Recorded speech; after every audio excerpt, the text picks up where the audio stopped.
Terrell here, and I'm back again with another review. This time for Stanley, premiering at the 2023 Tribeca Film Festival. Yes, right, folks. This documentary slash biography is premiering at Tribeca first, and I got the opportunity to watch it. It's about an hour and a half, and this movie is a pretty much, like I said, documentary from the beginning of Stanley's life up to, and going through all of the various key points of his career through Marvel, and also talking a little bit about, his family and his friends and everything like that. I think one of the things that's very unique about this, I mean, I feel like over the years we've seen a lot of different documentaries, a lot of different like biographies on Stanley. This one feels a little bit more personal, whereas though he's narrating this from pretty much childbirth, and the way that this movie fills in a lot of the blanks is using kind of like figures or like claymation to kind of like build the scenes of how he remembers things being.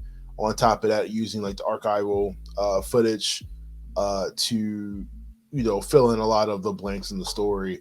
I think one of the things that I really wanted from this movie, um, it was to obviously learn way more about Stanley. Growing up, I read a lot of books. I got the opportunity to meet him myself. Get a photo with him. Stanley has always been a big part of. I almost it's really like Stanley's feel like he's been a big part of my family, mainly because of how he's kind of his stories have connected, me and my family, like my grandfather, uncles and stuff like that. Growing up, reading comics, and that was always something that we had in common. But like I said, this I feel like this is something that I definitely wanted. Um, just a little bit more info, a little bit more of a personal touch on a documentary from Stanley. Um, because like I said, this not only just doesn't really focus in on like he did this, he did that, but like I said, it really focuses on what type of man Stanley was.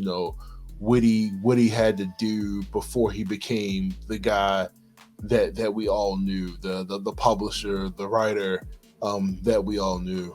His relationship with his wife, his daughter, some of the hardships that he had to go through, some of the, figuring out a lot of the writing methods, and what he used to make his characters. And one of the things that, they continue to say in this movie, is that the thing that makes Marvel, especially at that time, was that they had a way to make their characters relatable to the reader, regardless of age. This movie's so many different things in one, because you get a history lesson on comics, you get like I said, a biography on Stanley's life, you get and like I said, you get a lot of just like history of the world and where things were at that time. I think it does a fantastic job, no pun intended. It does a fantastic job of really going through that. Stan Lee, born 1922, and I want to say he died around like what 2019 or 2020, somewhere like right between like before the whole, I want to say like after Endgame or something like that. But just like I said, this movie goes through point for point as much as they can within an hour and 30 minutes of your life, and really just makes you think like how you summarize all. You can't really summarize all of your life in 90 minutes, but you can hit a lot of the highlights. You can hit a lot of the things that mattered. Like I said, I really like the way they use like the figures and stuff to really like show you like the different parts of his life. I mean, I guess they could have storyboarded it too, but I really like the unique design of how they did that. And like I said, one of the things that I was definitely looking forward to, that I feel like we've seen like a dozen times, was I was expecting a little bit more of the discussion of certain books, but at the same time, like I said, this is like like a biography on his life, so it's kind of hard to like stick with one particular story without running out of time. But of course, they get into the Fantastic Four and Spider-Man, two of Stan Lee's original babies, his family, his kids.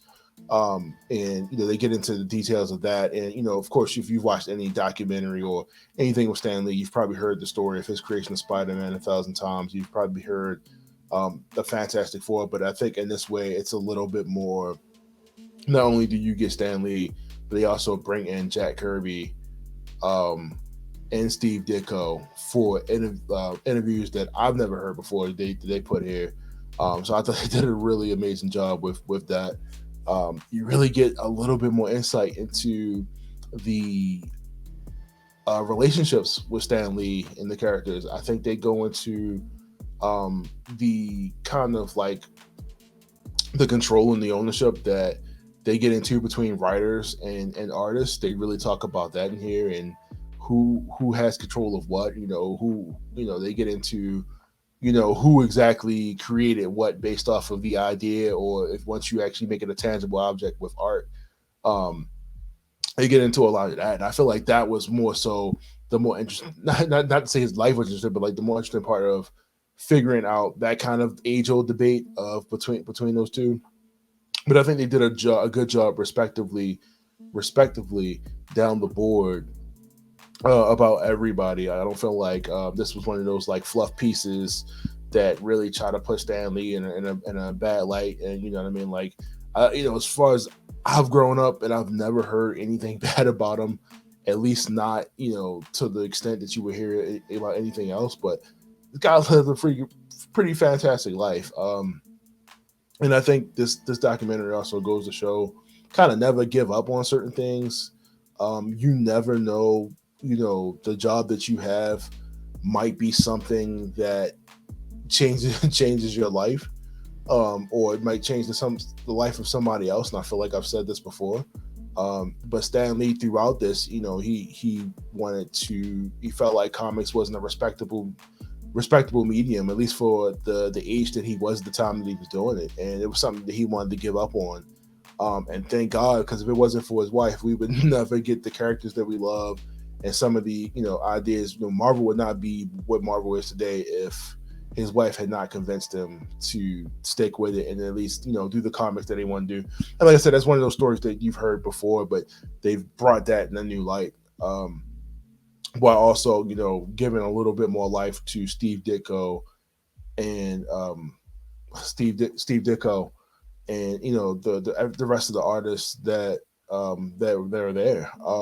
Like I said, they did a really good job of a good balance of like the clips, a lot of good balance of like the video footage of his life, going through a lot of some of the stuff that I wish they kind of recorded more of back then. I mean, I guess it's not as everything's not as recorded as it is now or was recorded, but that's something that I always, when I look for this stuff, I always look for like more photos, more videos, more behind the scenes documentaries.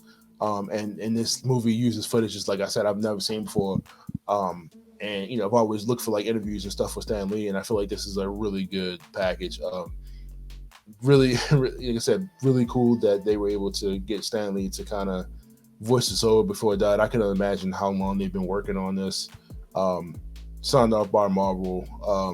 Just man, really thinking about this, like how many characters they came out of Marvel, and just like you said, being the world that it is today and the changes that comic has gone through, and the characters that really put them on the map, and the artists that were the beginning of this that really brought those characters to what they are now. I mean, the fusion between writer and artist, or if you have the opportunity to be both, I don't think that you can beat that. I mean, like I said, we wouldn't have Spider-Man or the Fantastic Four, or X-Men, or the Hulk, or anybody like that if it wasn't for any of those that were in that bullpen. But this movie obviously highlights a lot of that. I just think they did an amazing job. I highly recommend watching this. If you guys are a fan of comics, if you just like a good documentary, if you love Stan Lee, this was definitely going to be something that you're going to watch. Put this on your Tribeca list. I believe this is also supposed to be coming out later to like Disney Plus because I've seen the trailer and everything for that. But like I said, this was amazing. I did a really good job. I wish it was a little longer. I wish we could have got a little bit more detail into more of the comics that were created. I wish but this movie is focused on Stanley and his life, so I understand. Um, but I would like them to do this for like Kirby or Ditko and get a little bit more of what their lives were and what they had to go through with artists and stuff like that. But overall, this is another hit on the Tribeca list. I'm glad it came here first. Check out Stanley at the Tribeca 2023 festival. You will not regret watching this. This is a really good time. If you love comics, if you love Stanley, if you love Marvel, this is right up your alley where you need to be. So check it out. Tribeca 2023. Terrell, tell you to watch it. Leave me a comment. Tell me what you think about it once you check it out. And once again, I'll see you again for another review. See you.